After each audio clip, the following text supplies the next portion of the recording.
Are we good? Oh, great. Awesome. Okay, thanks everybody for joining us. I don't want the feedback, so we're going to just take care of that real quick.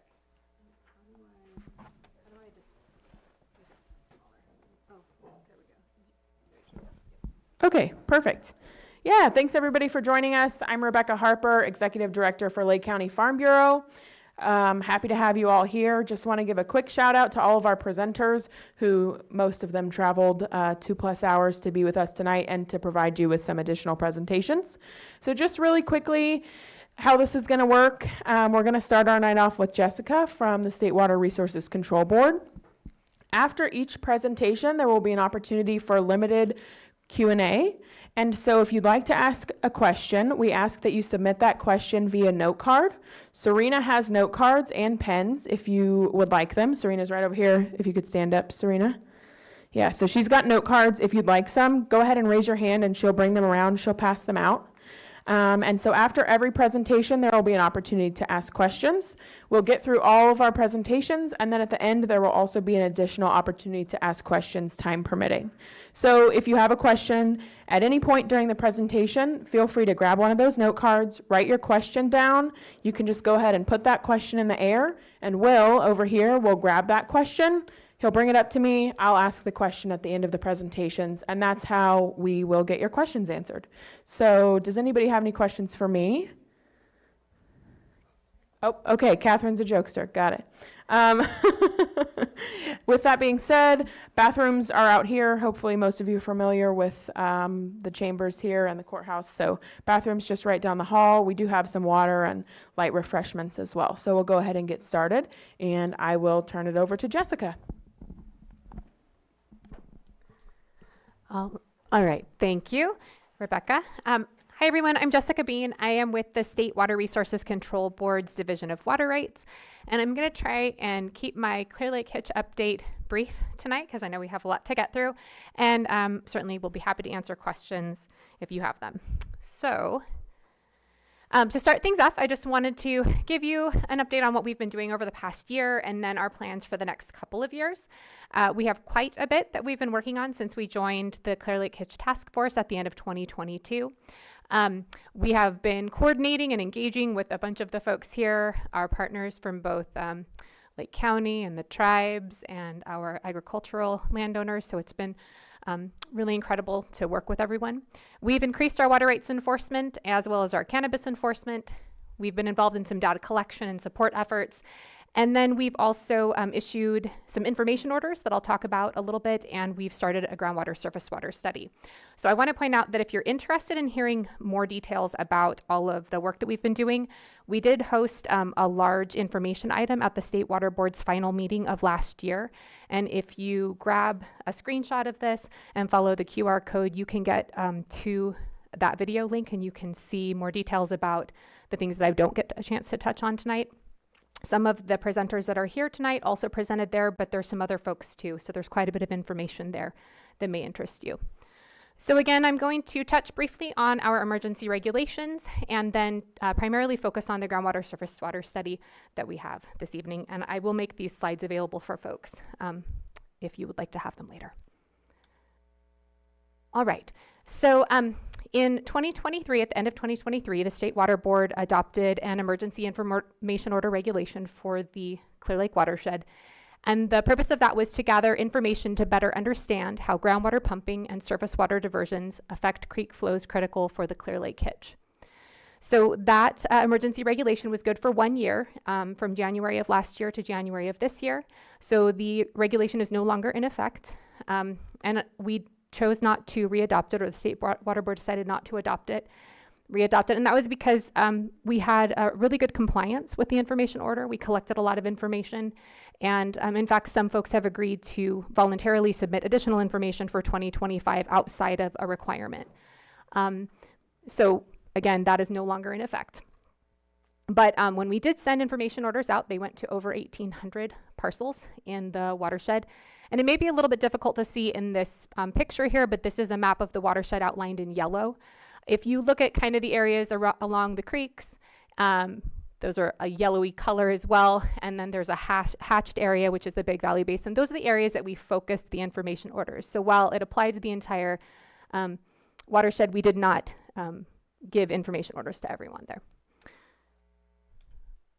So when we did send out those information orders, we found that quite a few of the folks that received them were domestic water users, or they were dry farming. And so that's where we stopped our communication with them and really focused on folks who were using a lot of water for agricultural and commercial purposes. And those folks submitted information on their groundwater well locations and information, their pumping information from March 1st to July 31st of last year. They submitted information on water use and crop types and frost protection events. And they did that in one of two ways. There were folks that directly reported to the State Water Board, and then there were folks that submitted through the Lake County Farm Bureau. And that was part of an MOU that we worked out where the Farm Bureau was able to provide a little bit of data privacy. And in return, many of the folks that participated in that are helping us with data collection efforts going forward. There was also another group called the Lake County Land Stewards who also provided information, but that was outside of the information order. So I'm pleased to say that we got 90% compliance with the regulation, which is extremely high for a regulation in general. It's particularly high for a regulation that is brand new. And I will say that I really want to thank the Farm Bureau and the Land Stewards, because I think that's why we got such high compliance, as we were working hand in hand with the local agricultural groups, and it really helped us to work with folks and get that information collected. And again, that compliance is part of the reason why we didn't end up needing to readopt the regulation. So I know what you'd like me to say is that I have information for you on what we collected, but unfortunately I don't have that yet because we're still analyzing all of the data. But we're planning to have that hopefully by the middle of the year, at least some initial information and some raw data that we can share with folks. We do want to be transparent about what we are seeing and the information that we've collected and share it with you. But I'll have to come back and do that at another time. So instead, I do want to kind of dive into the groundwater surface water study, because the information is going to be used in that once we are done getting it all together, basically. So the groundwater surface water study that the State Water Board is conducting is trying to answer these 4 questions. We want to understand how, if groundwater levels affect stream flows in Clear Lake. We also want to understand how past or present pumping affects groundwater levels. So when I say past or present, I'm really talking about how did last year's groundwater pumping impact levels, and is that still impacting the stream flows this year? For present, it would be, how does pumping right now impact the stream flows right now? So we're looking at kind of a time scale as well as that geographic distribution.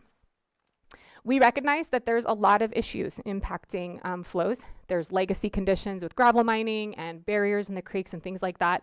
So we do want to also understand what else is affecting the groundwater levels and the stream flows. And then finally, how do we address this? And that's probably the big question that we hope to answer through the groundwater study once we have more information and we're able to run some models to do that. Okay, so just to outline our timing on this, we started data collection in 2023, and there was already data collection happening beforehand. So I want to note that we're synthesizing a lot of the information that's already been collected here for years. But there was additional data collection that started in 2023. It's continuing now and will probably go even beyond the 2025 date.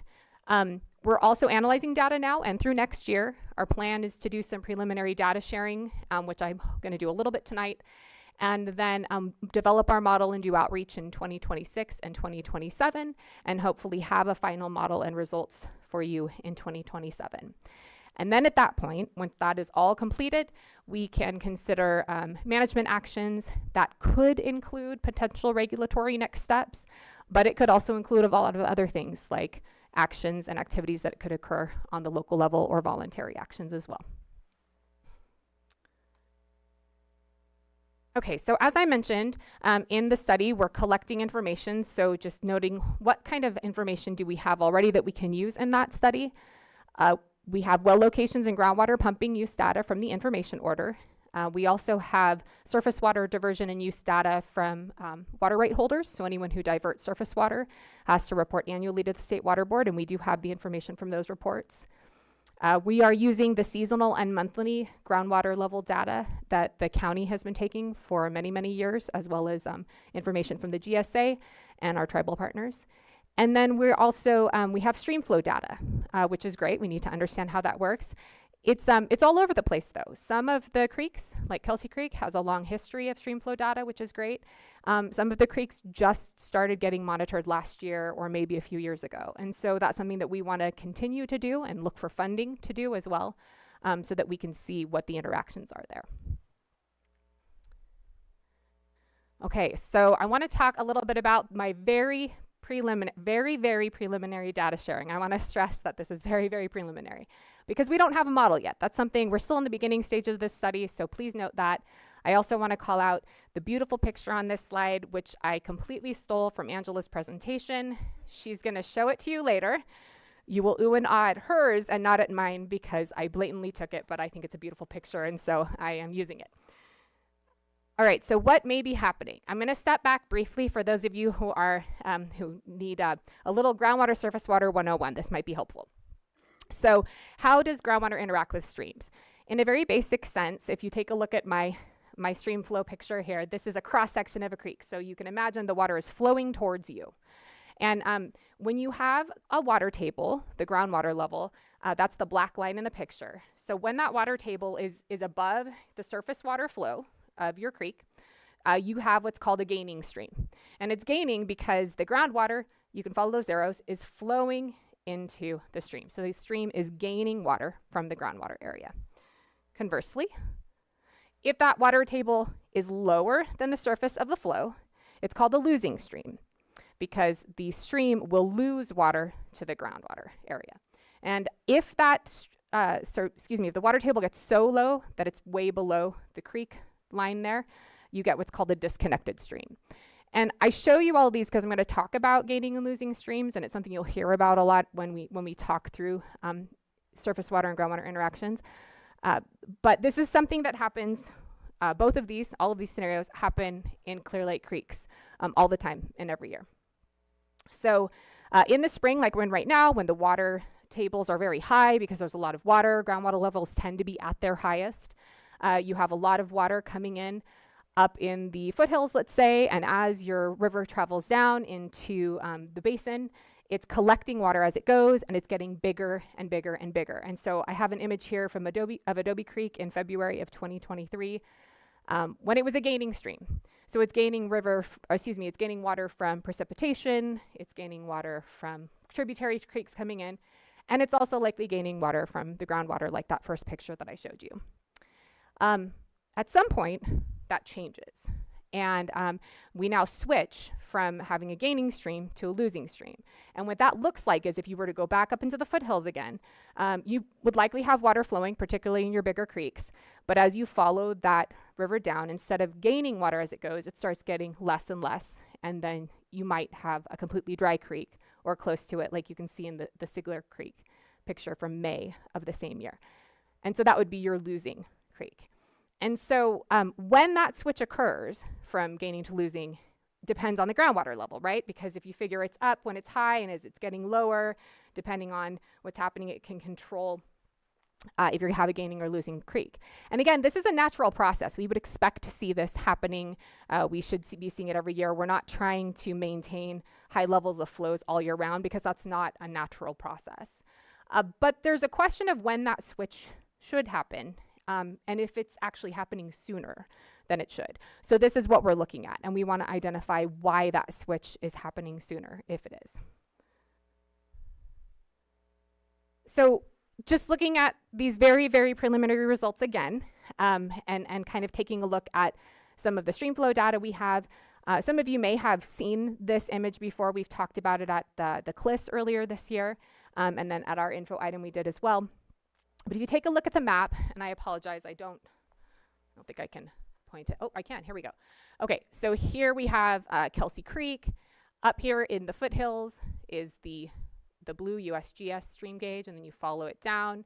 Here's your DWR red gauge down in the basin. So the water is going from blue to red. And in the graph here, the blue line indicates the measurement of the flow at the blue upper stream gauge, and the red is the lower stream gauge. And basically what this is showing you is the difference between a gaining and a losing stream. So when there is more water downstream and less water upstream, it's gaining, and that's what you can see here. So the red line is higher than the blue line from about, April to the beginning of May. And I have that with a little green gaining box there. And then right around the 1st of May, the switch happens. And now your upstream gauge has more water, and there's less water in the red line below at your lower stream gauge. So that's a losing stream right there. So you can see that switch happening. But what's important to notice is that in 2024, even though it turns into a losing stream, there's still a lot of water, relatively a lot of water, in Kelsey Creek, all the way pretty much through the end of June. So there's quite a bit of water that's in there. And we see this in the spring in most years. In even an average year, we would see something similar to this. Maybe the magnitude of water might be a little bit lower, but we generally see this. And it was very similar in 2023, the year before, when we saw that switch happen. Things get a little bit different when we have drought conditions. And so I'd like you to take a look at the 2015 graph first. 2015 was a drought year. And as you can see here, this is basically covering the same thing. Your blue and red lines mean the same thing. The blue line is above the red line the entire time. So that means that for 2015, Kelsey Creek was a losing creek the entire time. It was never gaining. Now, again, if you take a look at the red line, there was some water in Kelsey Creek until the end of May. So that's earlier, but there's still water there. I also want to point out that if you talk about that magnitude, if you look at the flow in 2015, you had, 20 CFS in there. And if we go back really quickly here, we had a maximum flow of 250 CFS. So when I talk about the flow being differently, you can see that there as well. But a few things to note about 2015, looking at some of the groundwater levels, they were not super high, but they weren't super low either. They were about moderate groundwater levels. Again, we would expect them to be at their highest for the year in March. The lake level based on, I'm sure most of you are familiar with the gauge on the lake, but the lake was at a moderate level too, 4.5 feet. And as I said, the downstream, it dried up about May 30th. And in terms of HITCH, that's probably the best we could expect for a drought year. Again, it's not fantastic, but there's water in the creek, and hopefully the HITCH can get in and spawn and get out. 2022 is an entirely different story. Also a drought year, but what we know is that the groundwater levels were very low in March. The lake level was below 1 foot. And if you take a look at the 2022 graph, also losing the entire time, but there was virtually no flow in the lower end of Kelsey Creek unless there was a storm. And so you can see the red, there's a little bit of red peak, then dry, a little bit of red, dry, a storm, and it comes down. And really the point there is that this would not have been a successful spawning season because the HITCH could not use the creek. And even if they could get in that little window there, they couldn't spawn and rear and get out in time. And so again, this is the information that we're looking at, and the scale matters, and trying to figure out how this applies to the various creeks, not just Kelsey Creek. We just happen to have a lot of information there, not just the Big Valley area. We have a lot of information for Big Valley, more so than other areas, but we are looking at Upper Lake and other parts of the lake and other creeks as well, too. So I mentioned that we have information, but we need more information. And so this is kind of a request that I'm putting out today. We are already working with a bunch of people, and I want to thank both Rebecca and Will here because they've connected us with a bunch of landowners who are letting us use their wells to do some work and monitoring and also stream gauging. So we are looking for continuous groundwater level monitoring. I mentioned that we have monthly and seasonal data. You can see here, this is from Lake County at one of the wells near Adobe Creek. Each of those little dark blue dots on there is one of the data points. And then if we overlay the data that we have from the Big Valley EPA for a similar well nearby, you can see there's a lot that happens in between those monthly groundwater levels. And those are the types of things that we need to look at for the model to make sure that we can understand what's happening when maybe groundwater pumping is occurring and when there's stream flows that are going down as well. So if you have a well you're interested in letting us put some equipment into, we have lots of equipment and we'd be happy to have somebody come out and do that. We're also looking to do aquifer pump tests, and those are a little bit harder to explain, but they're like a 2-week process, and we need access to wells that are not being currently used. We need a well to pump, and then we need wells to monitor. So if folks are interested, if you have wells that are not being used and you'd let us pump those to get some subsurface information so we can understand how water travels underneath the area, we'd be very obliged for that. And then I mentioned that we are doing ongoing stream flow measurements. We're not necessarily looking for more of those right now, but we could in the future depending on how much equipment we get. And so that's another thing that we need to continue doing. And with that, I'm going to wrap things up. This is our email address, phone number, website for more information. If you do want to reach out to me directly, I've also included my personal email on there if you have other questions.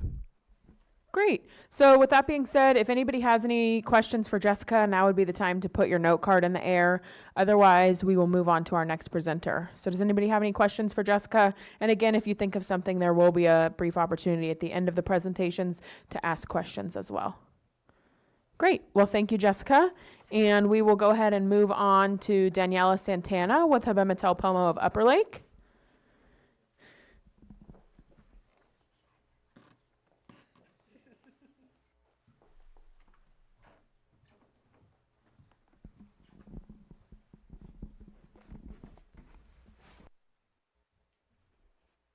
Does that look good, Sam? Yeah? Okay.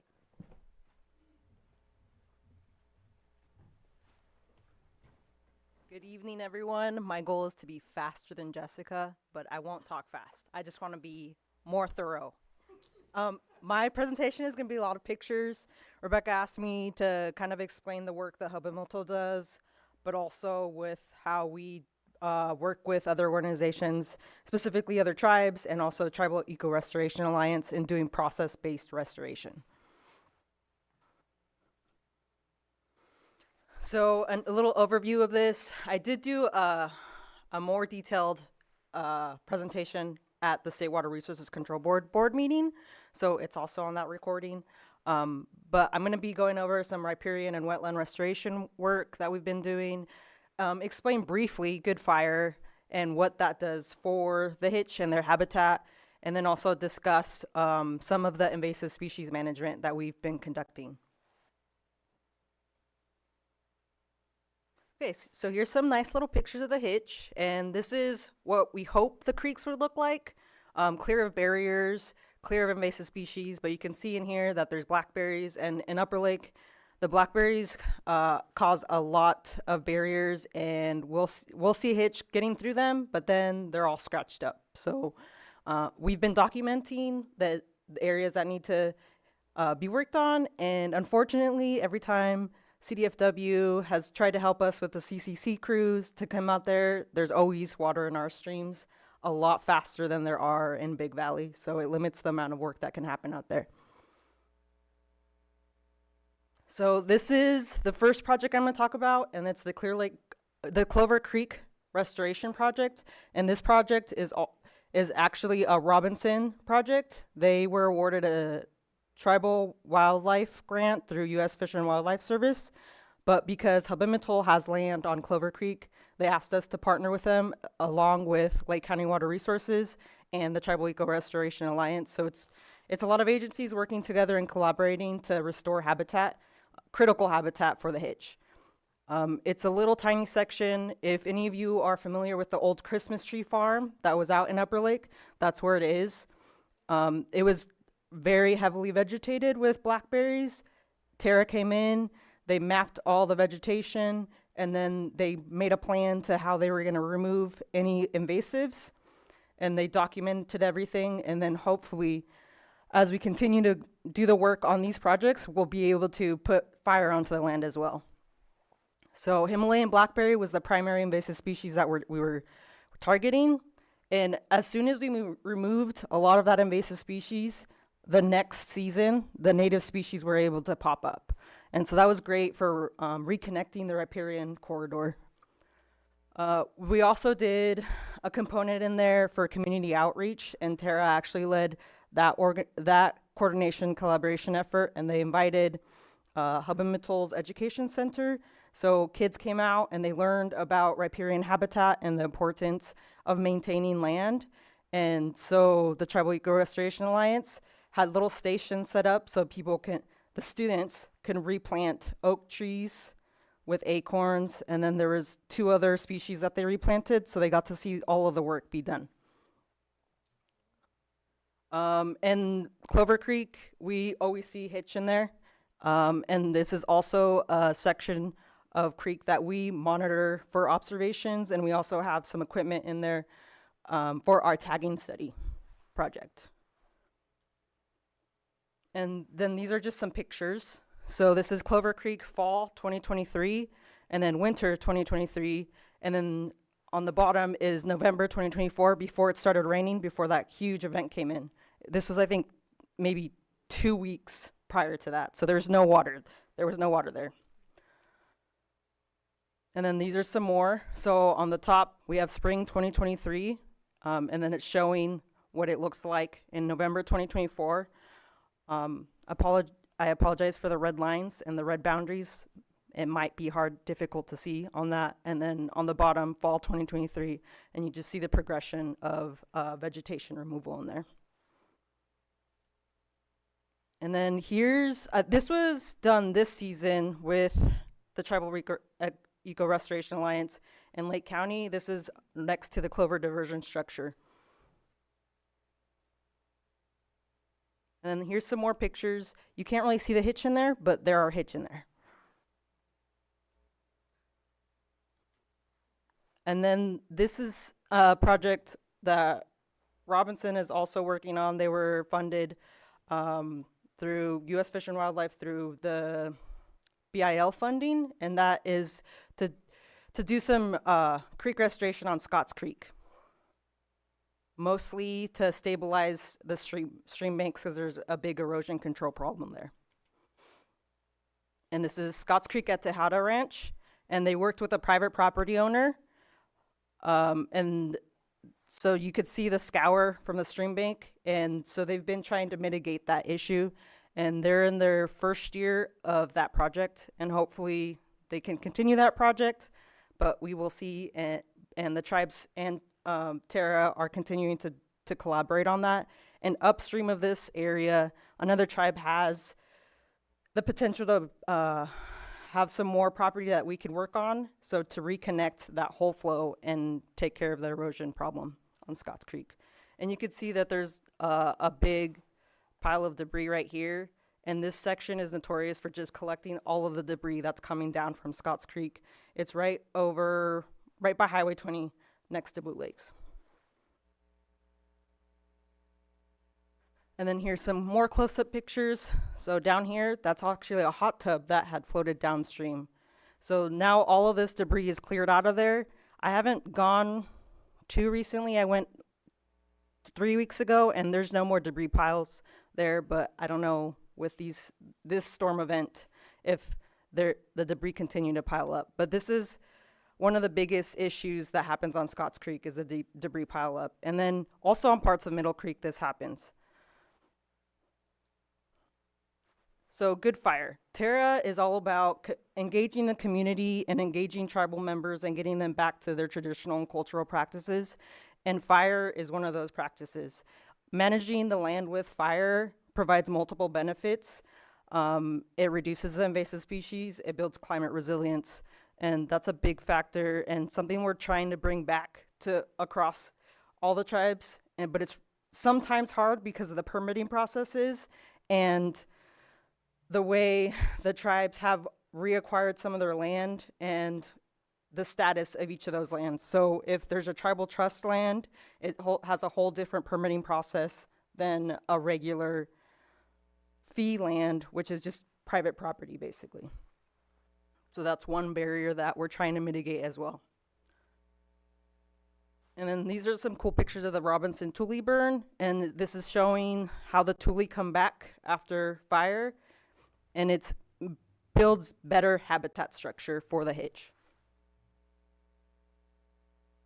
And then this is just a graphic of the acorn fire, and I'm showing this because after this fire, Robinson was worried about some erosion that was going to happen on their land. So then after that, they did some process-based restoration with beaver dam analogs.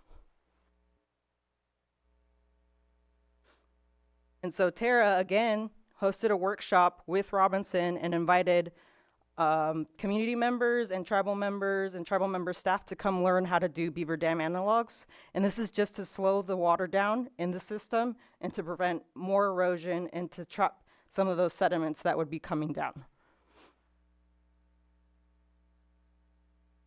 So December, and then the picture with the water is during that big storm event that happened in November, and so the December ones are the after photos.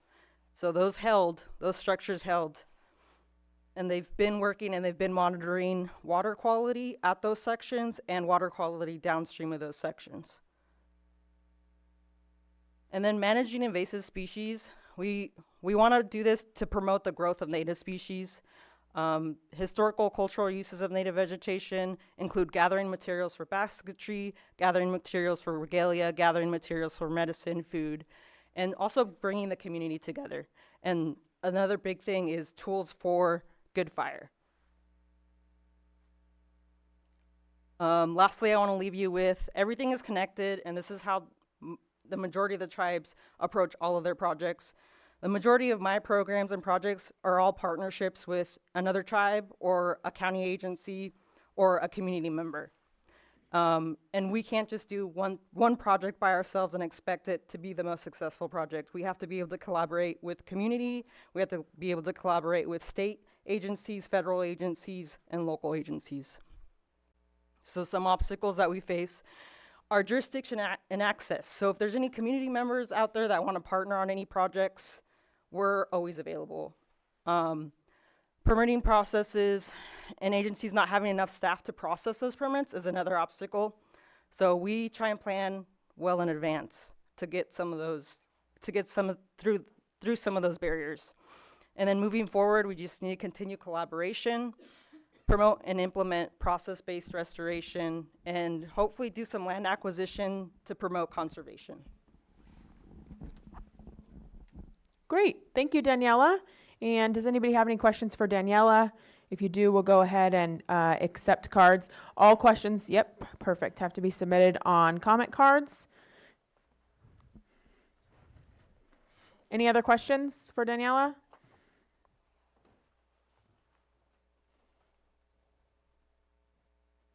Okay, so the question is there an opportunity to work with trust land that has been given to universities where we can culturally burn and clear waterways? I would assume so. I would just have to get in contact with those people. Great. Any other questions for Daniela? Thank you, Daniela. And we're going to go ahead and move to Felipe Laluz with California Department of Fish and Wildlife. Just as an aside, Daniela and Luis have both been wonderful with partnering with Farm Bureau on events, outreach events, and community collaboration. So we've really enjoyed working with them, and I appreciate Daniela coming over to give that presentation.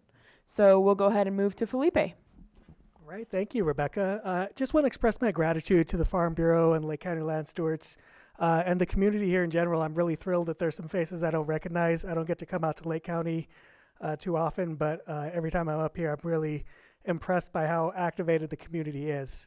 My name is Felipe Laluz. I'm a senior environmental scientist based out of Sacramento, where Ben is kind of our boots on the ground. I handle some of the more of the communication and coordination, and I heard lots of cats. So I'm going to talk about the conservation strategy, which is one of the bigger projects that we're undertaking, as well as the in-stream flow study, which kind of dovetails into the State Water Resources Control Board surface groundwater study. And then I'm going to talk about some stream bed maintenance and permitting. Daniela talked a lot about barriers and removal, and I want to just provide you all with some information on what you can do without a permit and when you would need a permit. Rebecca had also asked me to talk about funding.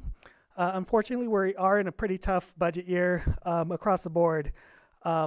There are still opportunities. Just one caveat is we can't fund private individuals or businesses. We can fund NGOs or local governments just in general. So if you all have a project that you're thinking of, say you have like a barrier or some sort of removal, reach out to us and we'll try and get you plugged into a group that can, pass the funding through. So don't, if you have ideas, I want to hear them. So the conservation strategy, first of all, just some history. It's been in the works for a long time, and I know some people in this room have put a lot of effort into it. Unfortunately, it's changed hands quite a number of times. And with different authors, you get different priorities, different structures, different writing styles, different sources of information. The May 2024 draft we reviewed, and unfortunately the department was unwilling to sign it. It still needed a lot more work. We recommended major revisions and are working with partners to enact those revisions. It's a community document, and that's really challenging to really get everybody on board. We want this document to be the guiding document going forward, and that's very tough. There's a lot of nuance and a lot of jurisdictions, a lot of different priorities, and so it's very hard to get everybody on the same page with this sort of planning document. However, for it to be this sort of seminal foundation, we need to improve the structure of it. There are also two processes to consider in this. There's a state recovery plan, which CDFW, which my department is working on, a guidance document for developing recovery plans. We're expecting that document to come out this year for public input. But in the background, we want this conservation strategy to be able to fill that role when that role is needed. So we don't want to have to start over again once we get our state recovery plan guidance finalized. There's also the federal recovery plan. If Clear Lake HITCH gets federally listed, currently they're only listed by the state, we want the conservation strategy to be able to serve as the federal recovery plan also, again, so we don't need to restart the process if they do get listed federally. So I provided some information up here. These slides I will happy to share with anybody.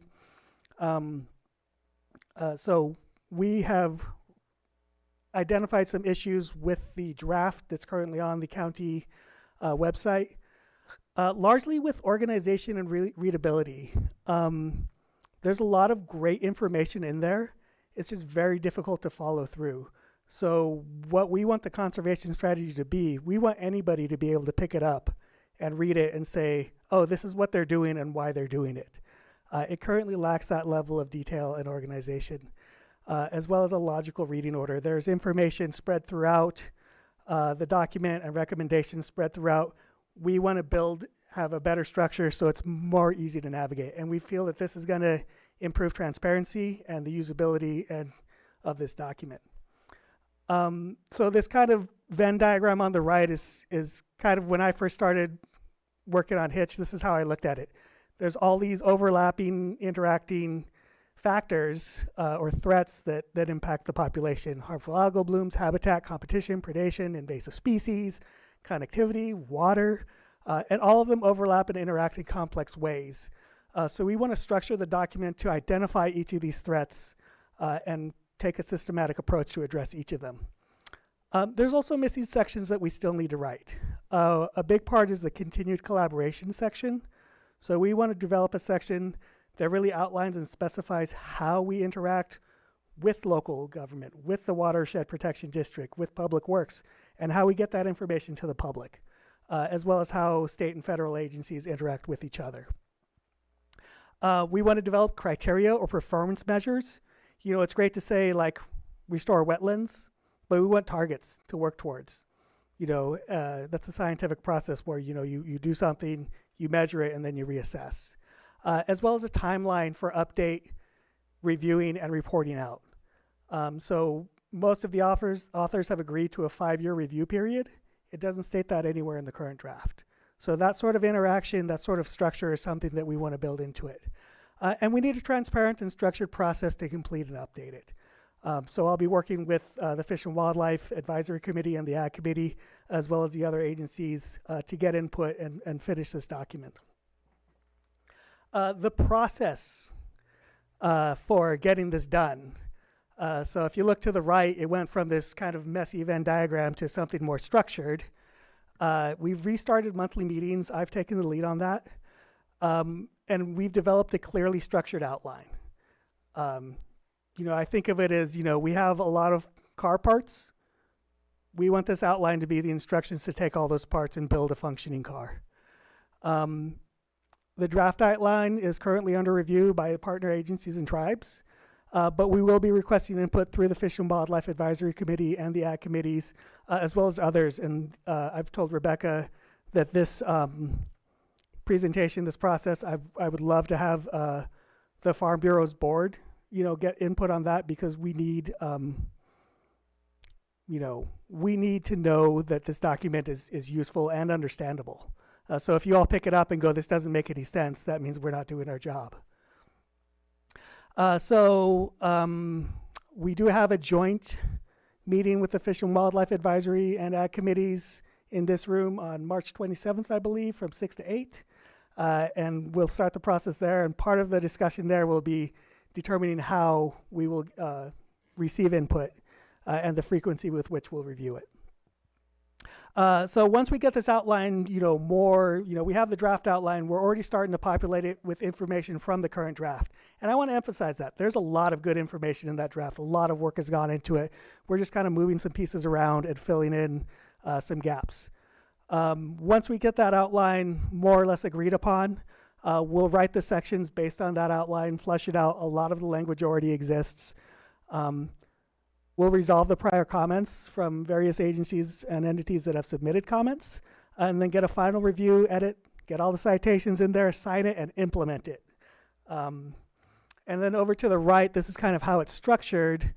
So the main components are threats. So in this top box is kind of cut off, but that is it's the scientific assessment.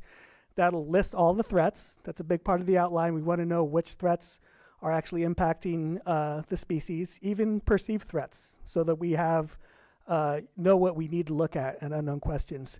That scientific assessment will also cover the biology and status and other information for the species. And then we'll switch down into this next section, the recovery strategy, which will be made up of goals. So a goal is to really speak to a direct threat. For example, if a threat is predation, the goal would be either to better understand how predation affects the population, or to mitigate or prevent the predation from impacting. The goals will be general, and they need to be general so that they can be flexible, because we need to adjust as we move. Beneath each goal will be a series of objectives, and this is a condition needed to achieve that goal, and these are going to be adaptable. So, for example,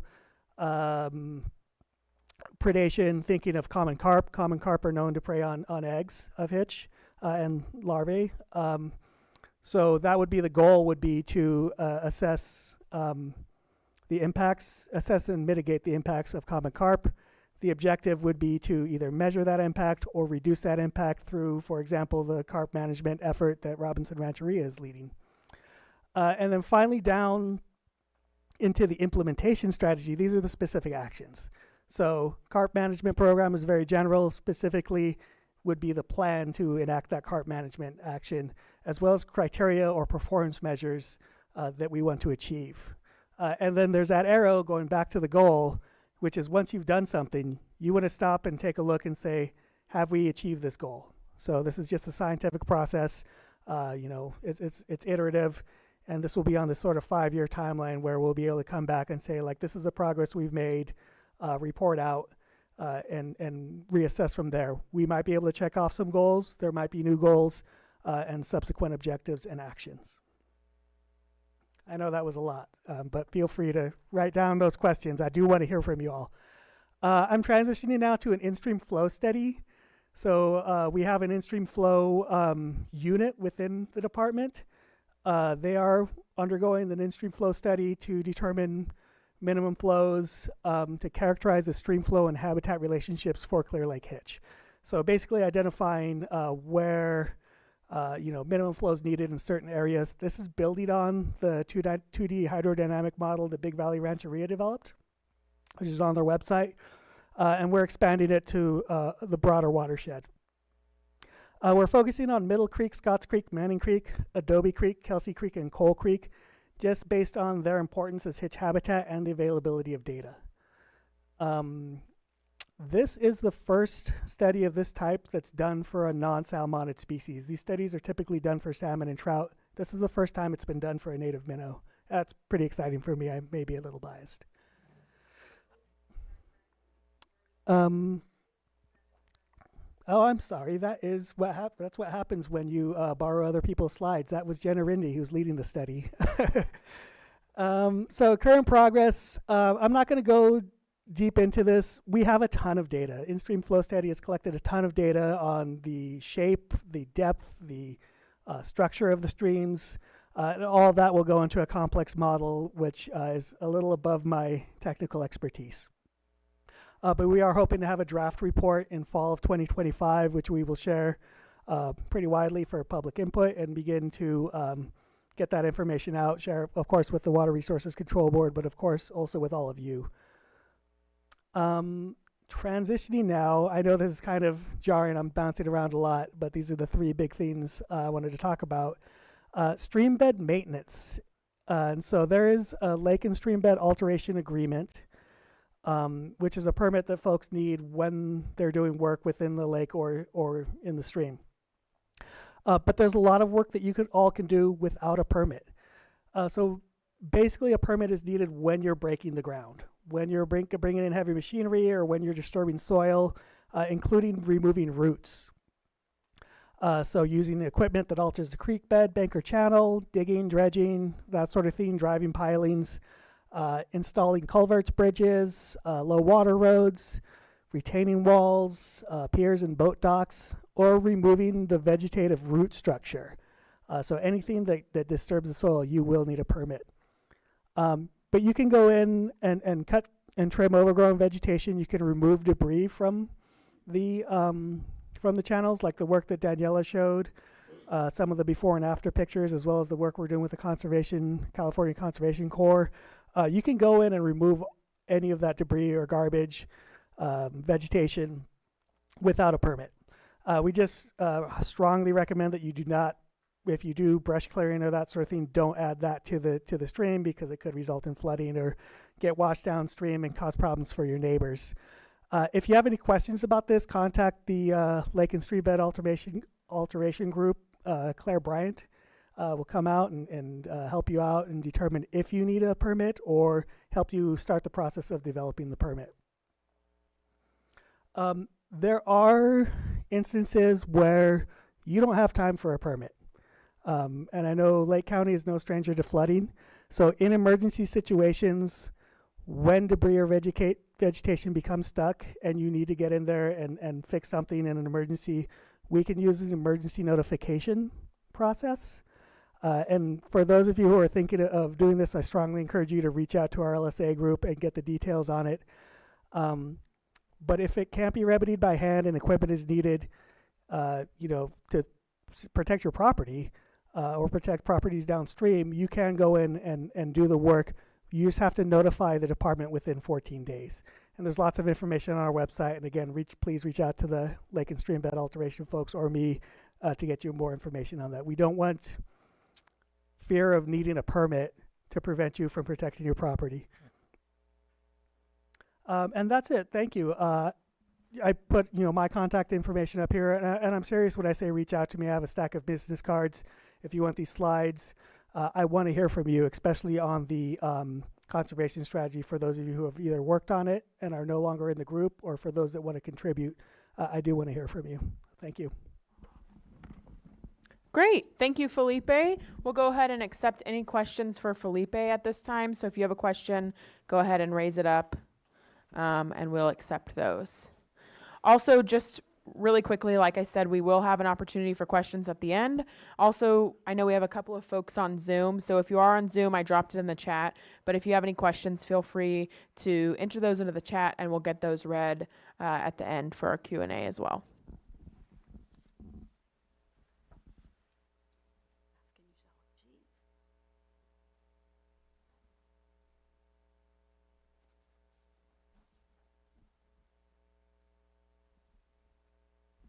So we've heard from several presentation the negative effects that blackberries have on fish spawning and migration. So this question reads, blackberries are bad and need to be removed. It seems to be a waste of time to remove them without pulling out the roots.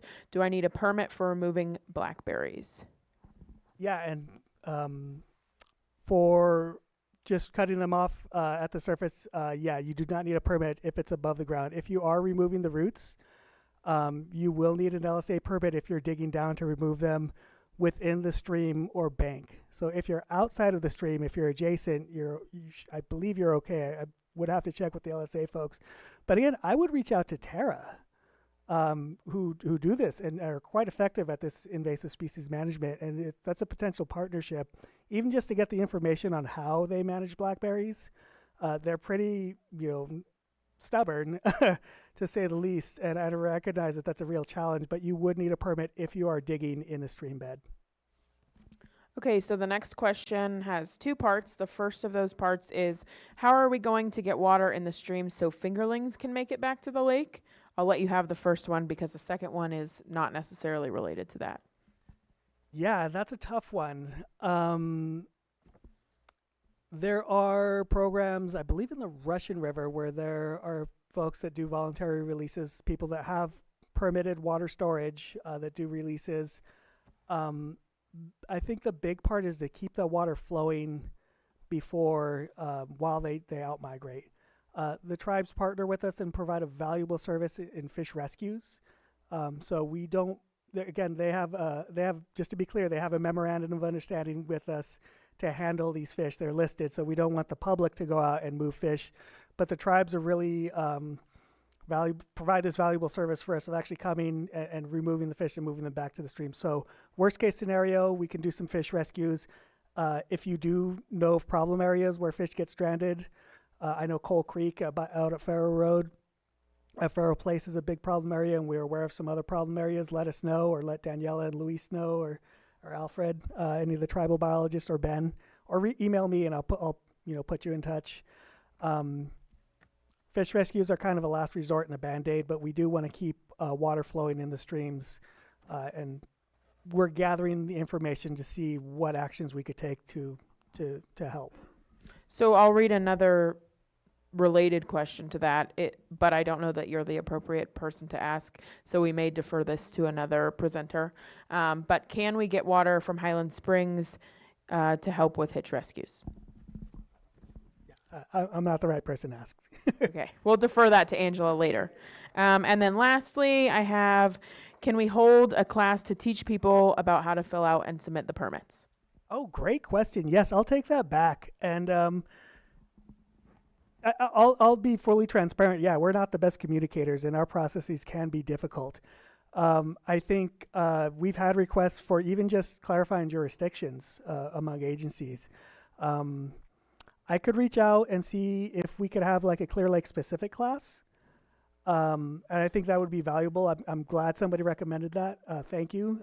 Because we do want to get this information out.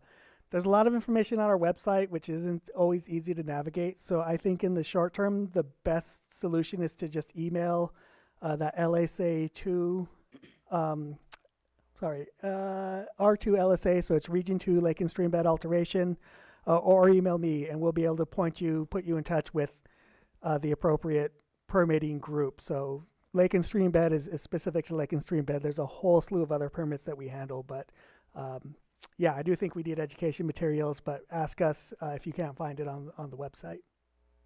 Yeah, and if anybody needs connected to Felipe, if for some reason you can't find his contact information, you're more than welcome to reach out to me, and I'd be happy to connect you. Any other questions or question cards for Felipe before we move on to Ben Ewing from CDFW? Got one more.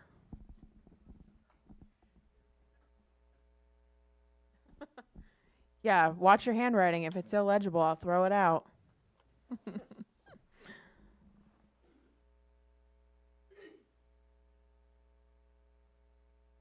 Okay, so is there a reason why hitch behavior is not a specific topic? For example, hitch may spawn in a stream in one year, but then not spawn in that stream the next year. for some reasons. Why is that, and should we be talking about it? Should it be studied? Thank you, Mr. Windrum. And we've discussed this before. I remember we had a discussion about bass aggregating at the mouths of creeks during the spawning run. It is a topic, and that is something we could add to the outline as either an unknown or something that needs further investigation. I'm sure there's a lot of academics who would jump at the opportunity to study this further. Funding limitations, of course, play a big role in that. But it is an unknown that we do want to investigate further. One of the emerging hypotheses is that really its connectivity is one of the bigger issues, is that, we saw 2022 was a dry year where these fish were really weren't able to move between areas. But then in 2023, we saw a lot of fish that appear to have hatched in 2022. And a lot is a relative term. I shouldn't say that. But there are a lot of unknowns on how hitch behave, when they spawn, and what controls their spawning. They're not a sport fish, so there's not a lot of studies on them. So we really are learning a lot about the species. They're very resilient. And kind of that's one of the reasons why we're so concerned, is that they're such a resilient species. To see their populations decline is really sort of scary. But yes, behavior is another aspect that we should address in the conservation strategy. And if you have specifics, please send them my way. I want to get that information. Thank you for that question. Great. Okay. Thank you, Felipe. We'll go ahead and move to Ben Ewing from California Department of Fish and Wildlife. We'll get that presentation queued up, and Ben will join us for his presentation.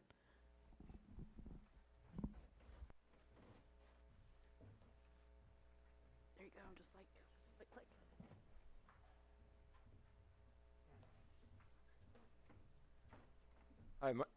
Hi, my name is Ben Ewing with Fish and Wildlife. Thanks for having me. I'm here to just give a little update on the continued monitoring that we're doing and some of the ongoing projects we got happening in the Clear Lake for the hitch.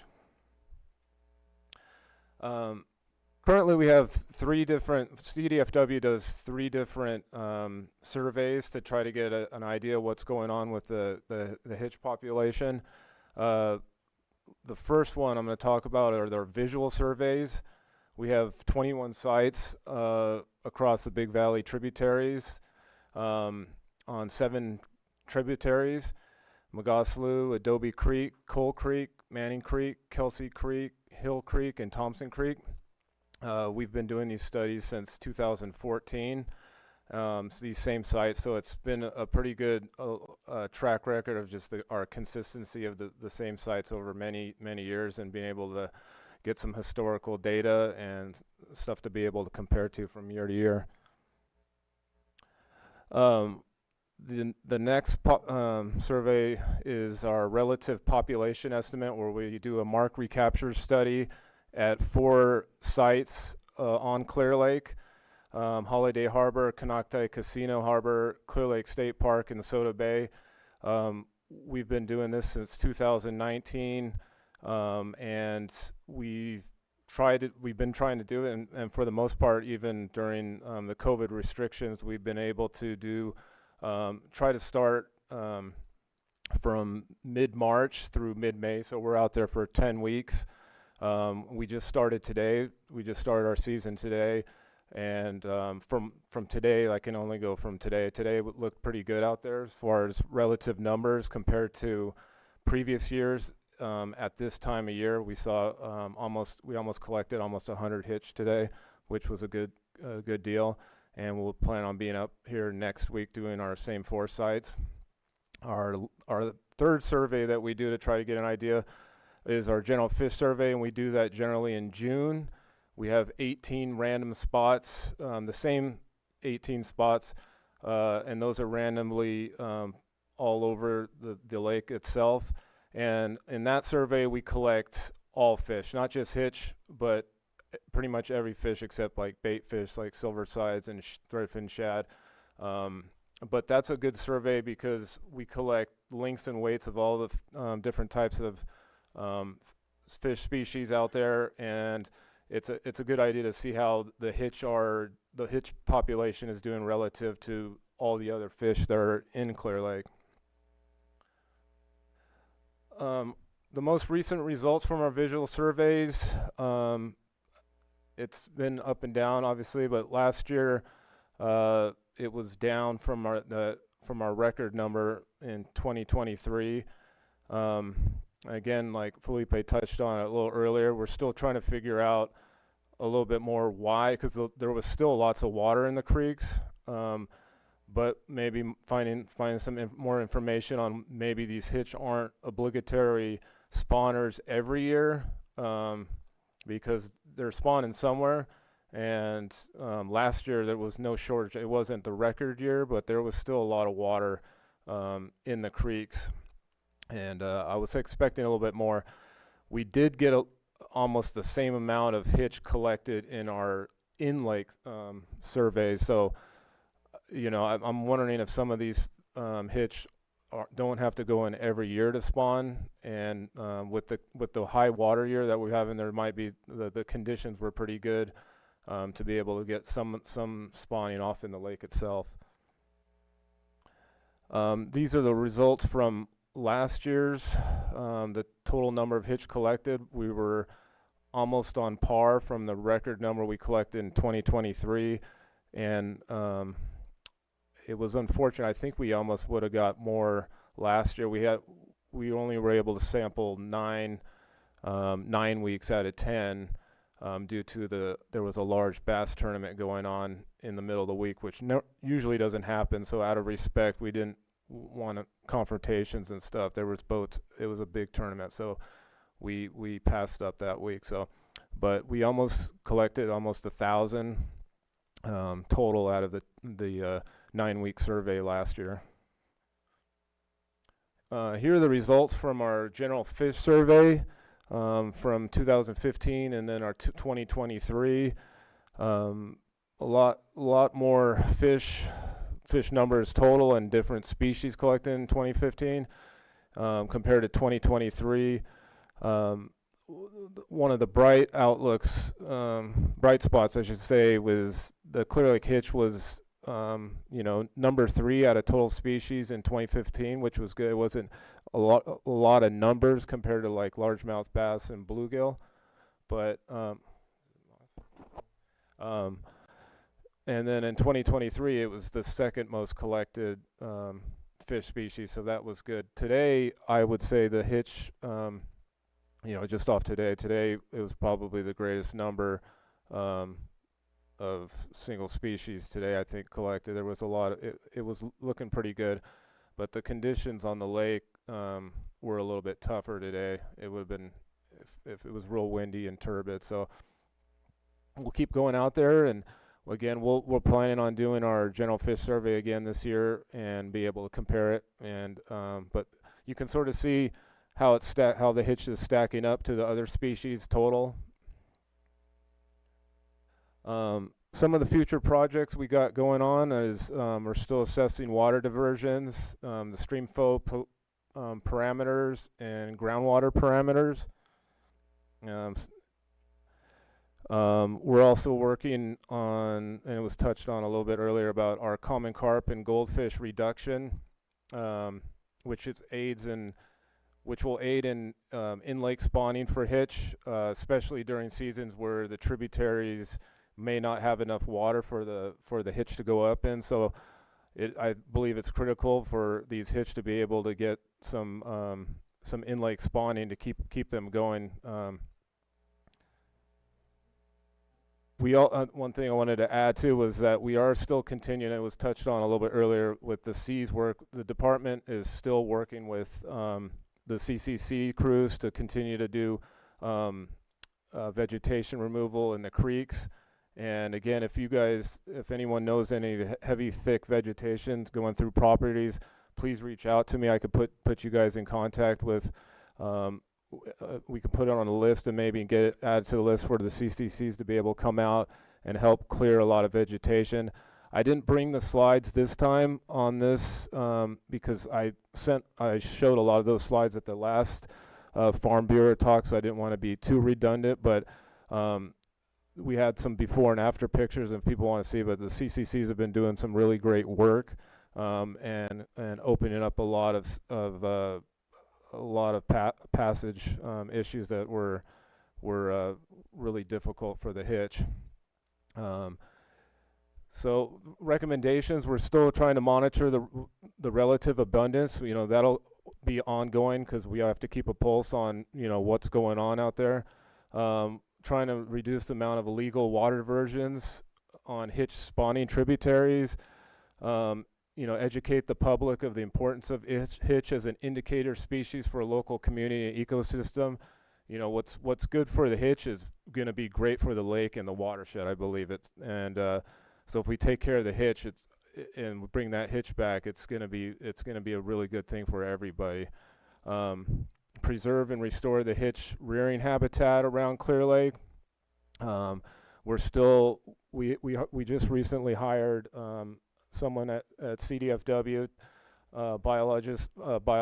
He wasn't able to make it today, but he's working on assessing a lot of the remaining hitch barriers in the watershed. Two of the big ones that we're still working on right now is Bell Hill Road at Adobe Creek with the culverts there, and the county's making some headway on that one, which is really good to hear, and I'll let Angela talk about that. And the Kelsey Creek, this picture right here, the Kelsey Creek Main Street Bridge is a big one that we're still working on. And we're going to continue to work with Robinson Tribe, who is the lead on reducing carp and goldfish. The last year was the first year that CDFW has began removing any carp and goldfish seen during our hitch surveys that are directly predating on hitches, eggs, and young of the year. And we're working on. We reached out to many people, and if anyone in this room knows of anyone that could use a lot of carp and goldfish for fertilizer and uses. Right now, we've been donating on tribal lands. They've been using them on tribal lands for fertilizers.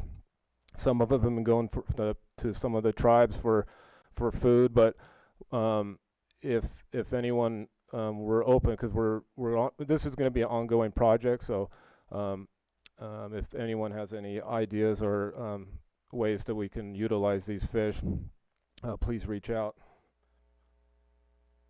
Here's a picture of a recent. This is up at Tule Lake, and the Robinson Tribe was able to go out there, and I think in like a half hour, we're able to collect this many carp and goldfish that were in that lake, and which is a really good thing, because I think it's one of the rearing grounds for the carp and goldfish in the lake. And we've been able to work with the landowners up there and get some access, and we've been able to really get do some damage. They've been able to do some damage up there, and we've also collected some hitch up there too. So just wanted to include that picture, but that's it. Thank you. Thanks, Ben. And just really quickly before we accept any questions from the attendees, I was curious if you might be able to provide some additional context regarding how the in-lake survey numbers are used, because I get so many questions about that. And so you're obviously one of the best people to explain that. So the in-lake surveys are just one piece of the pie. So between the three surveys that I do, the in-lake survey is a way I can mark and recapture a set number of Clear Lake hitch at 4 sites that we designated as historically pretty good numbers of hitch. At the 4 sites that I talked about, they've been consistent, and so we're just trying to keep something consistently to be able to go back to and reference to. I know those 4 sites. I've been shocking this lake since 2012, and being able to use those 4 sites as a relative idea. Again, these are relative population estimates. We know it's a mark recapture study, so we mark the fish, and if we collect them, we plug them into a formula, and it gives you a relative idea of how the population is doing. Again, these aren't those numbers that we come up with the relative population estimate. I'm not speaking for the entire lake. And for me to give a population estimate in the entire lake, we have to do pretty much the entire shoreline. So these are just relative numbers of 4 good sites that I've seen good hitch in the past, and being a way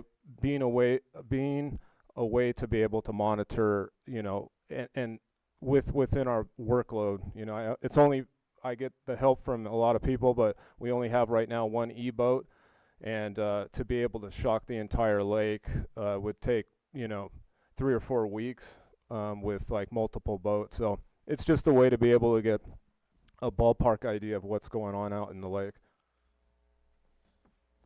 Thank you. Okay, so the first question is, why is there not a hitch hatchery to repopulate the hitch? I mean, that's come up in the past. 2 things. When that first came up, our regional manager, and I believe he was right at the time too, is the hatcheries generally they can help out and assist, but 2 things was the possibility of reintroducing hitch into the lake that might have a pathogen that the lake itself population isn't aware of, and then just completely taking out that the in-lake population, and which can be really scary. That's the last thing we would want to do, is introduce something that the in-lake hitch aren't used to. And the second thing is, it seems it's more of like a Band-Aid on like a gunshot wound. You know, if we need to make sure that the lake itself can take care of itself. The hatchery is just it's a patch. It's really literally a patch. A lake like this size, you know, we stock, the department stocks fish, plants them, raises them, to be able to like raise enough hitch in a hatchery, and at the cost and the water quality in the summer. I mean, there's a lot of factors that involve, and I don't think the efficiency would be there. It'd be costly, and with a lake like this, it's not the way to go. We need to figure out the internal problems a little bit better, and make the lake self-sustaining so it can take care of itself, and you know, the hitch can do well without any human assistance. Great. And so I have 2 more questions. One of them I think is more geared towards Felipe, so I'll save that for him after the rest of the presentations. So the final question for you is there any viability to selling the carp to crabbers as bait, and using that as a way to get more funding for future projects?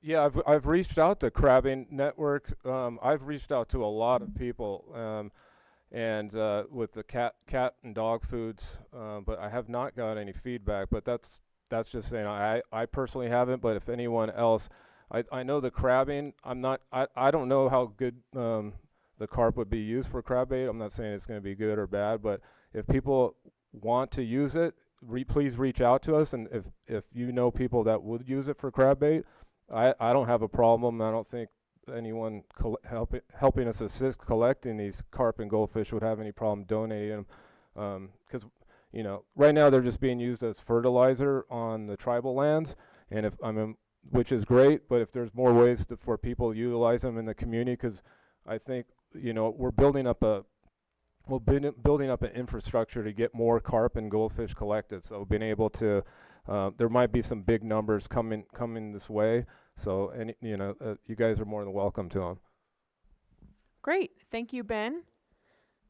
We will move to our final presentation of the evening, and I'll welcome Chris Childers and Angela DePalma Dow from Lake County Department of Water Resources.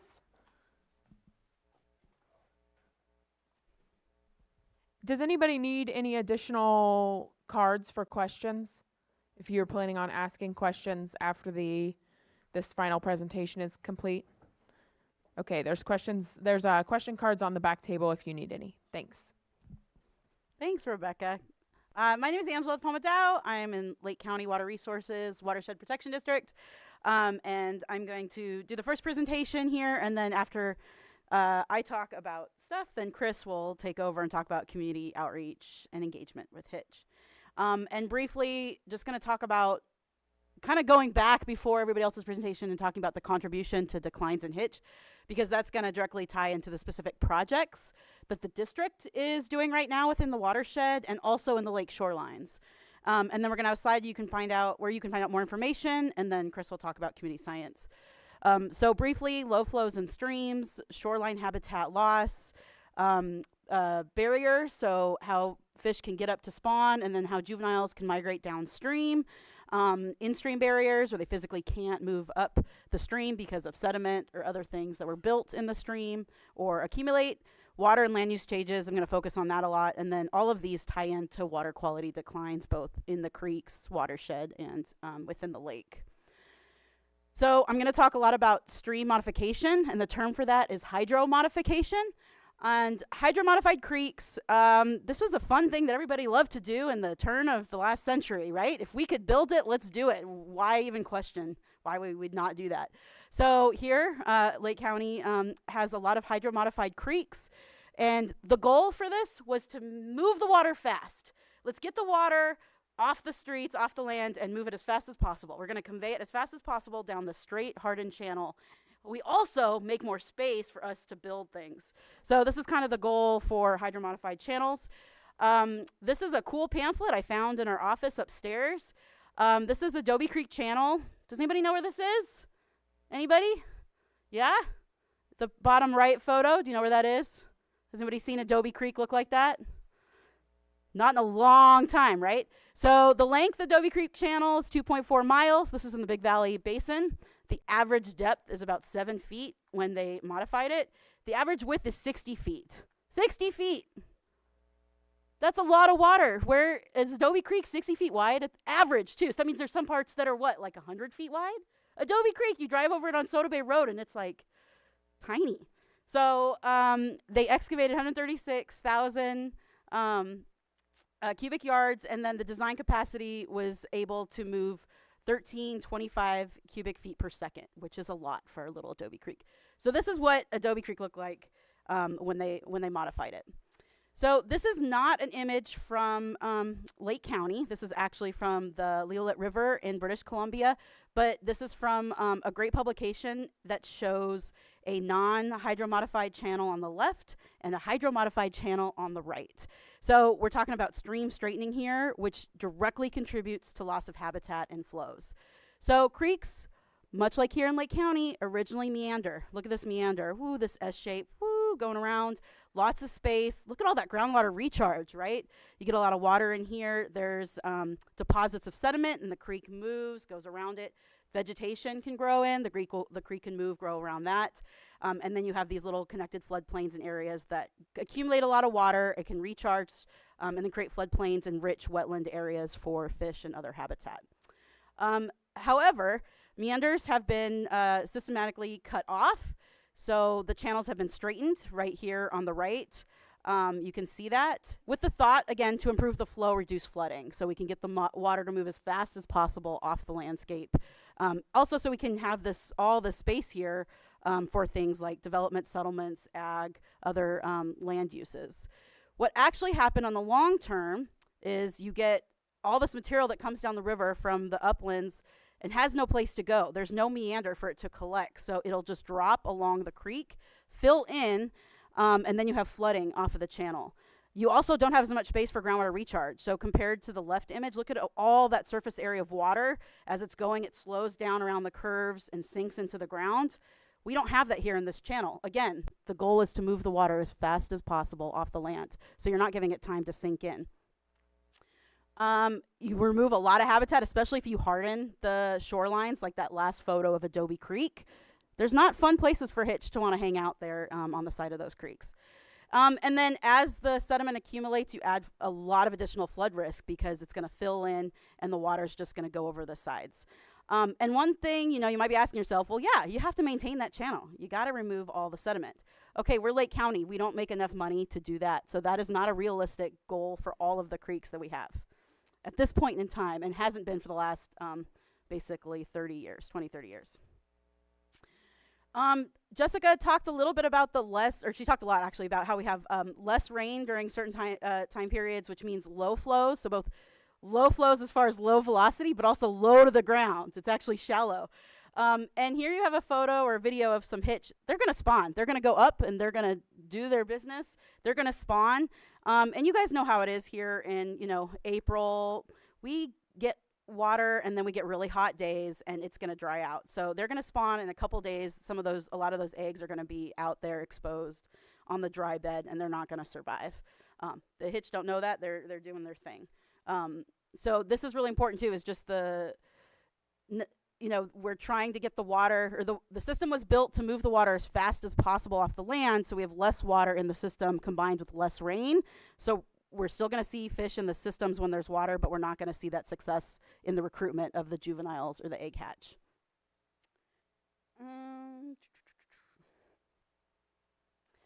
Okay, then we have a system like this in Coal Creek. So again, hydromodified channel here is the yellow straightened channel, and historic Coal Creek used to go all the way around here at the base of Mount Canocti.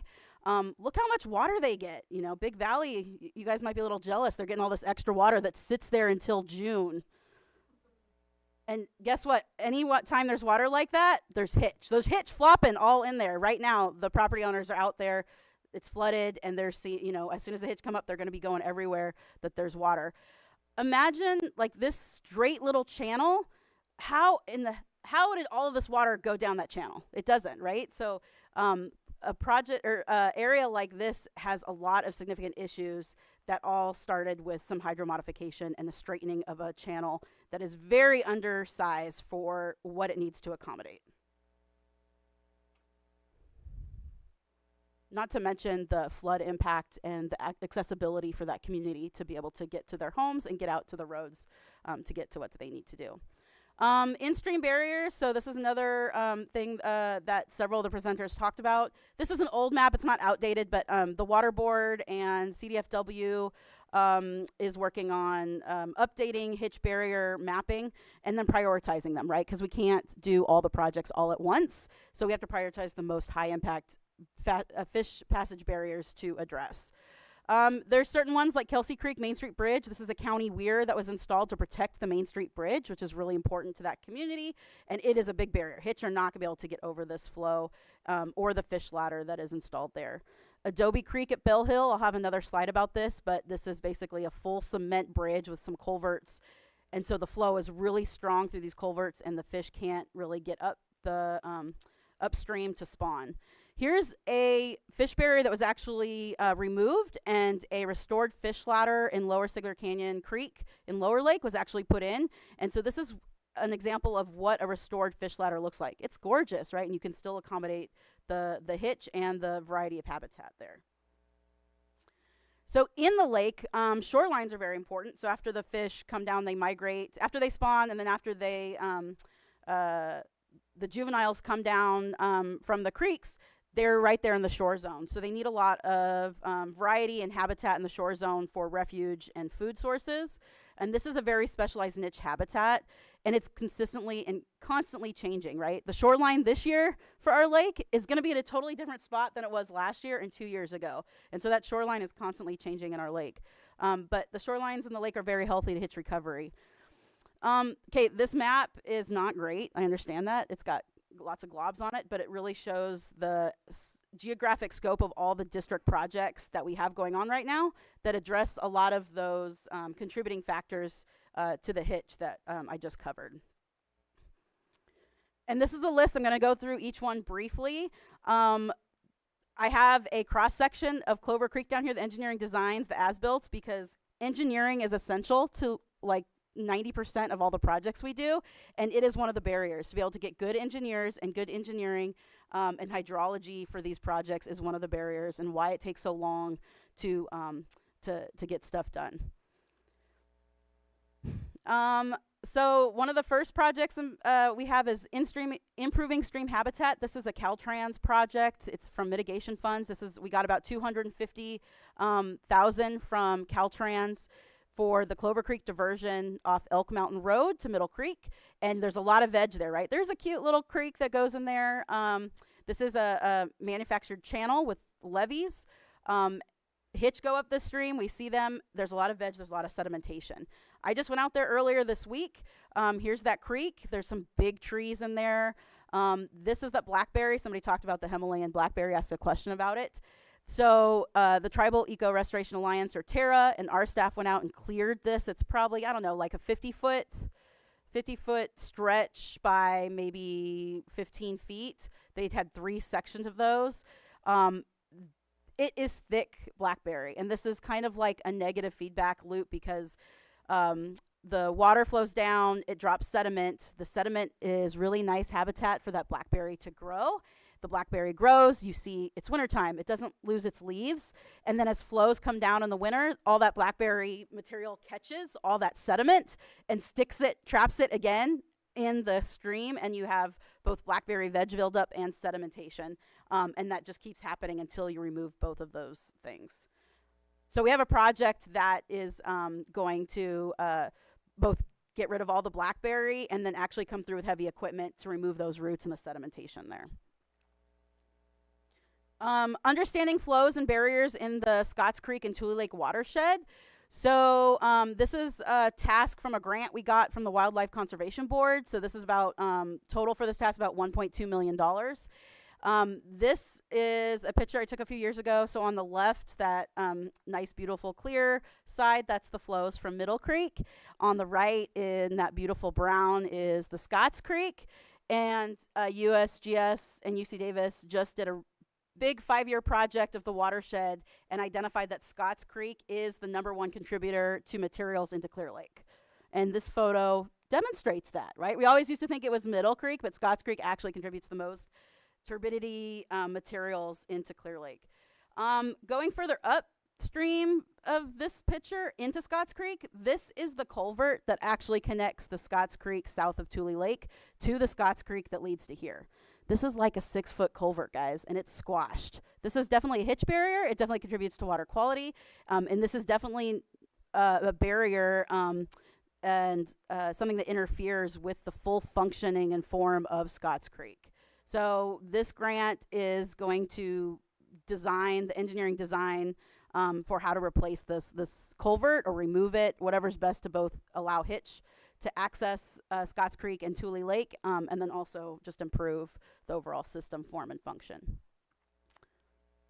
And part of this project was a preliminary, we did some drone footage of the whole Scotts Creek and Tule Lake watershed, some very nice high quality drone footage. And we actually went out with Robinson Rancheria, CDFW, I don't know if HABEMATOLEL was there, Big Valley, I think you guys were there, and we did some hitch sampling. So this is one of the former, I guess, like pumping drainage ditches in Tule Lake before all of the infrastructure was removed and it's a recreated wetland. And we found about 10% of hitch in there in a small little backpack electroshocking survey. So there are hitch using Tule Lake. It is valuable to restore and to understand how it contributes to the rest of the Scotts Creek watershed. Further, in the Middle Creek area, so of course the Middle Creek Restoration Project, this is funded by Army Corps. I think we got like $20 million that's being spent to purchase parcels. There's still about 25-ish parcels that need to be purchased for this all to be restored to Robinson Lake, which will provide vital hitch habitat. Moving to the lake, so shoreline improvements. We have a grant through the Department of Pesticide Regulation that one of our partners, TERRA, Tribal Eco Restoration Alliance, and Bullfrog Diving Underwater Services is helping us execute. We got about $350,000 for this grant, and part of it is to remove shoreline invasive species like creeping water primrose. This is at the state park. If you guys go to state park this summer and you go to the boat ramp, it looks glorious because of this grant. And this is in Cache Creek where folks are removing primrose. And then we go in the wintertime and plant tules. So wherever we move primrose, we plant tules. And it's a great way to restore some of that native habitat. And this grant also allowed us to provide this service for private properties. So we can go in, remove primrose on private properties, and then come back and plant tules in the winter on those private properties, which is a great asset. This is one of the fish barriers. So Ben called me out to talk about this, the Bell Hill Road culvert replacement. So this is also from the Wildlife Conservation Board grant. We have about $600,000 for the engineering planning design phase of this. So here is Adobe Creek at Bell Hill Road crossing. It's got these culverts. This is a little hitch that's kind of getting flattened by that flow as he's trying to jump into that culvert. And we have a contract with Coastland that we're finalizing, and they're going to help design this culvert replacement to look something like this with the bottomless culverts or a bridge. Whatever's best to maintain the integrity of the stream structure, provide access for hitch, and also protect the nearby properties. We don't want to contribute any erosion or flood risks to the properties downstream or around that area. And the Department of Public Works is also a partner on this project. Somebody asked a question about Highland Springs, like why don't we just open the gate and let Highland Springs fill in the creek? Yeah, we want to be able to do that. We have to figure out the capacity for Highland Creek. So this is from that same flyer that I shared earlier. Here is Highland Creek Reservoir and the dam and the Adobe Creek Dam. They're sister dams. They were built the same couple years. And Highland Springs Recreation Area, that is one of, currently right now the Watershed Protection District manages that, and it is focused on recreation. So it's there to provide recreational and flood protection. That's the purpose. Adobe Creek is not really a recreational reservoir. It's strictly for stormwater and flood protection. So we do have funds from both the Wildlife Conservation Board to figure out how we can adjust Highland Springs Reservoir. So we make the reservoir bigger, store more water, and then how do we change the dam and the operation schedule so we can both provide recreation and we can allow flows to go down Highland Creek to Adobe Creek to maximize the habitat flows for hitch during the spawning migration season and to provide groundwater recharge when we have dry periods. If we drained it right now when it needed for hitch flows and then throughout the summer for groundwater recharge, it would go dry. We need to figure out how we can have enough water stored there so that won't happen. Also, people always ask us, just open the gate on Adobe Creek and let that drain out. Once the water in Adobe Creek gets really low, like a couple inches after the dam, and you open Adobe Creek Dam, you have like 11 days before it drains. And it doesn't go all the way to the lake, and it actually causes more pooling and stranding. We did a test for that a couple years ago. Oh, I will say, what did I say? Okay, so it's almost $1 million we have from the Wildlife Conservation Board and Mike Thompson to do update feasibility studies and get engineering designs together to figure out how we can upgrade both of those reservoirs to provide that water storage capability for the Big Valley Basin area and to provide those in-stream flows for hitch. This is what downstream looked like before those reservoirs were in place. So anybody that says, well, let's just break down the reservoir. Okay, maybe, but then you're going to have this problem. And maybe Adobe Creek Reservoir, this is my personal opinion and doesn't reflect that of the county, but maybe Adobe Creek Reservoir maybe could be taken down or modified severely, but we don't know. That's why we're getting money to do a feasibility study and figure that out. So this is also, these were such huge engineering projects that any engineering designs, water rights, environmental, we have tribal partners that are going to be with us for the planning stage of these projects from the beginning to the very end throughout the completion. This is Highland Creek Dam on the top, and this is Adobe Creek Reservoir on the bottom. These were huge, huge engineering projects, and so they deserve a lot of effort, time to do any modifications for those structures and that infrastructure. So this is Coal Creek Planning and Restoration. This is a project we've just started in the last year.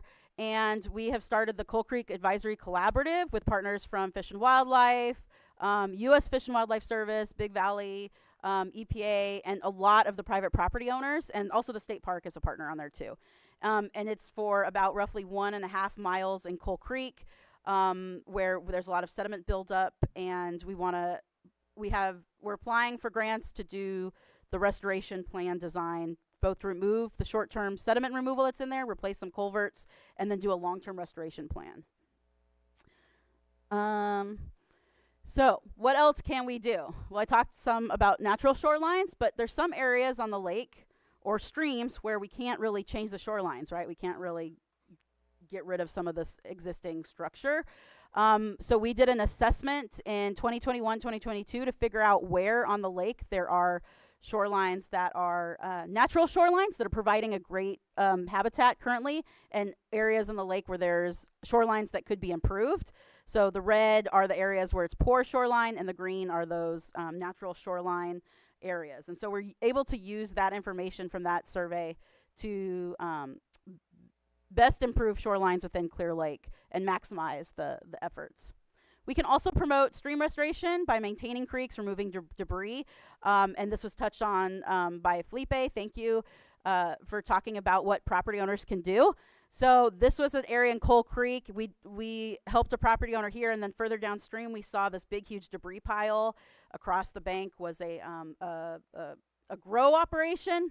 We were able to get their phone number, called them, talked to them, and then the next day they were able to go through with some of their staff. They chainsawed some of this up and pulled it out, and now that creek is reconnected. They were worried they were going to get somebody to come in and slap them with a permit violation for not having a permit.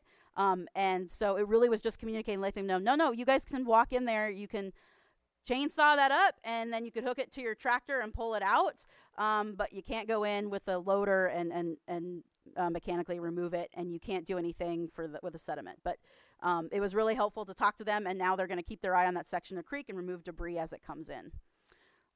But there's a lot of creek, a lot of property owners that we might have to talk to about that. So where can you learn more? Visit the HITCH website. This is maintained by Chris and our technician Taylor. They update it with lots of information, like they just put up this attention flyer with some nice, beautiful photos of the Sacramento sucker, which is in the creeks right now. There's a couple places with some hitch, but this is the #1 species that gets confused with hitch because it comes up early in the year. They're big fish, so you see them easily, and usually a lot of people call us and tell us there's hitch, and it's Sacramento sucker. So they update the website with lots of information there, and then there's lots of links and resources available. And thank you. That's it for me. I didn't put my contact information on here because I'm actually moving to the Lake County Land Trust. So if you have any questions for Watershed Protection District, you will send them to Chris, and all his contact information is up there. So thank you very much. And thank you, Sam, for doing the tech tonight. Sam is amazing. Yes, thanks, Sam. Before we move to Chris's portion of the presentation, I just want to allow for any questions that anybody has for Angela. So I've got one here, Angela, and it reads, most of the recent hitch visuals have been in Coal Creek versus Kelsey Creek. Is messing with Coal Creek flow the best thing to do for the hitch spawning? Yes. So I would say Kelsey Creek has historic mining operations on it. And as much as that removed materials from the creek and altered the creek, if you go down to Kelsey Creek, there is actually a lot of variety of habitat there. And there's some floodplain and meander allowing with Kelsey Creek because they were getting in and moving, mining for the gravel. That created a bigger creek. So now there's actually places for that creek to meander. Whereas if you look at Coal Creek, it's straightened, and there's too much water and that goes to that system, and too much sediment that is accumulated in Coal Creek that now all the water can't actually be in the creek. So there actually is no creek. In Coal Creek, from the base of Mount Canocti to Soda Bay Road, there is no creek. It's basically the same level as the road and the field next to it. So if the question is asking me, is it better to mess with the flows in Coal Creek versus Kelsey Creek, I would say yes, because the creek in Coal Creek is actually not a creek. And the amount of rescues that the tribes and partners from the county and the state do in Coal Creek is like in the triple digits sometimes, like of how much effort is there compared. Do you guys do any rescues on Kelsey Creek? Yeah? Oh, in pools within the creek, right? Yeah, not outside of the creek though, right? No. Yeah. So right now there's fish going outside of Coal Creek that need to be rescued. So it is a higher priority. In my humble opinion, it doesn't reflect that of the partners. Hope that answered the question. I think I know who wrote that question too. And we've talked about this before. Great. One more question. Are any studies being done on flows in Upper Coal Creek and tributaries? Same for Upper Kelsey Creek. Have there been any studies to look into feasibility of replacing Coal Creek Dam or installing a dam on Kelsey Creek? So the question is just, has there been studies on those? Yes. And is there, maybe reason to pursue studies if there haven't been any? So the Coal Creek Advisory Collaborative does have a focus on the entire Coal Creek sub-watershed. The district is just focusing on the area, the 1.5 mile between Soda Bay and the base of Mount Konocti, because the multi-benefit, the impact to flood and infrastructure and the amount of HITCH rescues that are done in that area is all focused in that area. So that's what, as the district, that's what we're charged with kind of focusing on and allocating resources to. But the other partners on the Coal Creek Advisory Collaborative, we're all focused on the whole watershed. We actually assigned reaches, and it goes all the way up to the upper watershed for Coal Creek. So it's not out of our focus. There have not been studies that I'm aware of outside of the flow study that CDFW is doing. I think Coal Creek was included in the 6. I don't know how high up it goes in the watershed. But yeah. And then the study for Kelsey Creek, I don't know so Kelsey Creek is interesting because the fish ladder, the Main Street fish ladder currently restricts HITCH passage. So it's kind of like we have to deal with the fish passage downstream, and then we can look about studying upstream. But we would love studies on everything. Great. Any other questions for Angela? Perfect. Just want to thank Angela. She's been helping today with queuing presentations and a few of the other administrative tasks. So thank you, Angela. And we will move to our final presentation from Chris Childers, also with the Lake County Department of Water Resources.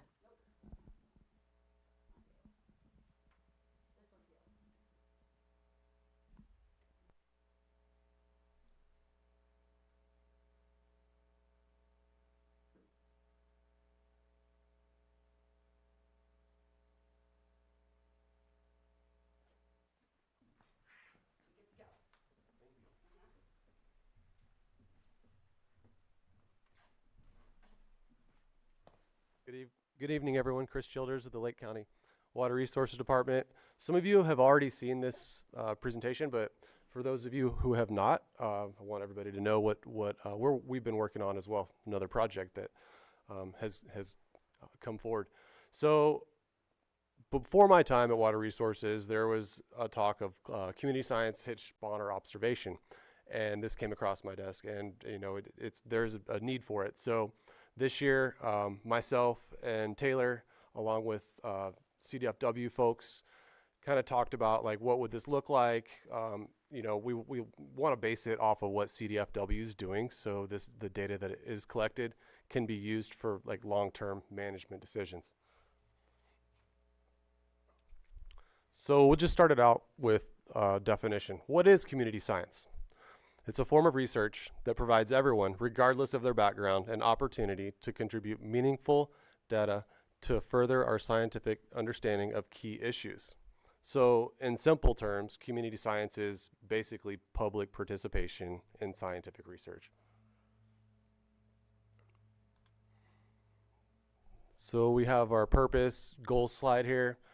So we want to monitor the relative population trends over time to help with long-term management decisions. Kind of like what Ben was saying earlier, this is a relative population study. This type of monitoring is beneficial because we want to see presence, absence, and before and after creek restoration projects and barrier removal efforts. Community involvement, education, outreach, engagement is key. So thank you everyone for being here tonight and allowing me to present and engaging with you. So we also want to understand what extent HITCH occupy creeks, what creeks are occupied, and how far upstream HITCH migrate to spawn. When do the HITCH enter these specific creeks, and how long do they occupy each creek? So obviously they're going to enter creeks at a certain temperature, right? And each creek is going to be a different temperature. So we want to study that. We want to know what's going on there a little bit more. So the design of the study, basically all the volunteers are required to attend a once yearly training. There are in-person and field components. So the in-person is like a 2-hour class, and then we go out in the field for about half an hour and do a mock survey on survey 1, 2, 3. The sites are already pre-selected by the department for repeatability. So the locations are monitored once a week for 10 weeks, starting March 9th. So they actually started this week, and we've had a lot of submissions so far. All these are on bridge crossings. We do allow like a pre-selected. Oh, sorry. You adopt a pre-selected public site each year. So ideally 1 site per person. This year we didn't get all of our sites filled up, so we offered if people want to take 2 sites, they can. And thank you for people that did take 2 sites. So we also do private property sponsored sites. So we want like a 5 to 10 year commitment for the private property sites, just so we can look at this data over time and make management decisions. 1 year is not going to do any good, because we need to look at it like what happened last year and the year before, and then we can say, okay, here's a trend. So the design is fairly simple. It's on survey 1, 2, 3. You put your name in. Basically, you say, can this survey be conducted? Are there obstructions? Is water present? If there's no water, you're not going to be able to conduct the survey. Visibility, it helps with the validation process. So if it's very murky, you're not going to be able to see anything. And obviously, you probably wouldn't have a very good survey. And then confidence. It's okay not to be confident, right? So if you see a fish and you're like, I'm not sure if that's a hitch, well, don't report it as a hitch. If you're confident, then report it as a hitch. So we have like a little bit of survey validation. I talked about this a little bit, but we'll go into it. So if the site conditions are not ideal, then the survey would not be conducted, and a reason would be listed. For example, the creek would be dry or too turbid, or there's some kind of bloom, whether it be cyanobacteria bloom, floating vegetation, right? So you can see all these pictures here, and on the right-hand side, these are all scenarios where a survey would not be conducted. We got a zola, we have duckweed, cyano bloom, turbidity, and a dry creek. Water visibility, we just talked about that. It reduces your ability to positively ID fish species. And then your confidence, how confident are you?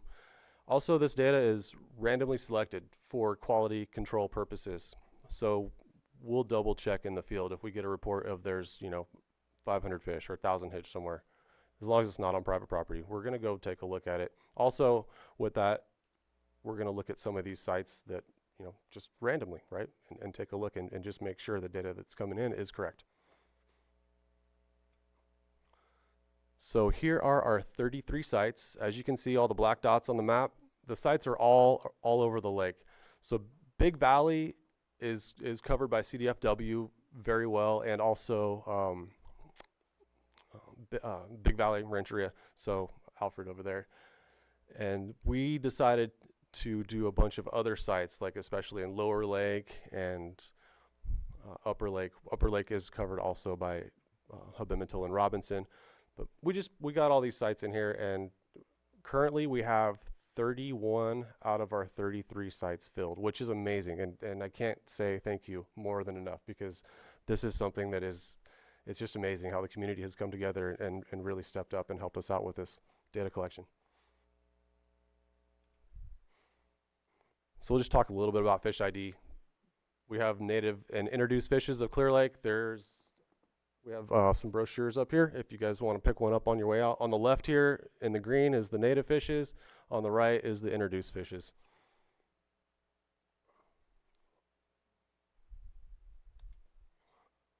Quickly, we'll talk about fish ID. So this is a Sacramento sucker. Bottom left there in the creek. Top right is probably like what you would be looking at if you were at a bridge crossing. So you kind of have to stand there for a minute and kind of get an idea of, is it a sucker, is it a hitch? Suckers are pretty easy to identify when they're in the creeks, because they have these spawning stripes, as you can see in the bottom right there. They have a dark stripe down their side, and then also their fins on their pelvic fin it's very large, and it is very like white or like bright color. So that's a very easily identifiable aspect for those fish. So we have Clear Lake Hitch here. There's an adult bottom left, and then in the bottom right there's a school of them. Also, like, the hitch are usually up a little bit higher in the water column than the suckers. The suckers usually they stick more so to the bottom.